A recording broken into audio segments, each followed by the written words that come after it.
Over the past 12 months or so, many pond owners have experienced drought conditions in their ponds. And with those conditions come lots of worries. Worries about running out of water or your water quality degrading. And this is especially a concern for our livestock producers. Well, thankfully, ponds have refilled for the most part.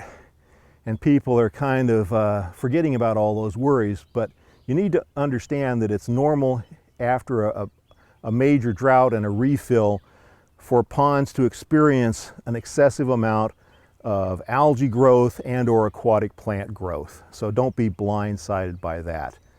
Typically, the best thing to do is just try to wait it out.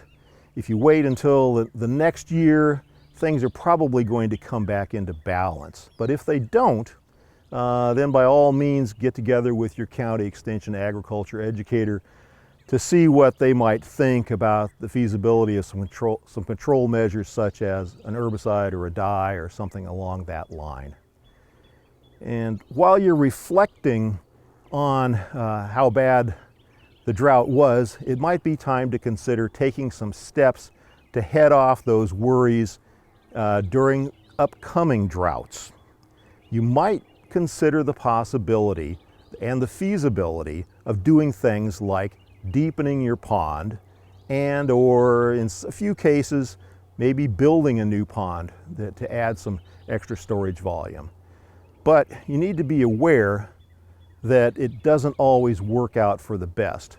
When you're deepening a pond, sometimes you end up breaking the pond seal when you encounter layers of rock or sand or gravel. So you don't want that to happen. And there are a few cases where people have deepened pond basins and got all this great new storage volume, but then discovered that their watershed was not really large enough to generate the runoff to keep that extra storage volume filled. So by all means, please get together with your Natural Resource Conservation Service folks and get their expert on-site opinion, their assessment, to see what's may or may not be feasible in your situation. Don't just plunge blindly ahead with such plans. Droughts are a fact of life for pond owners, but the more you know about them, the less likely you are to face unpleasant surprises.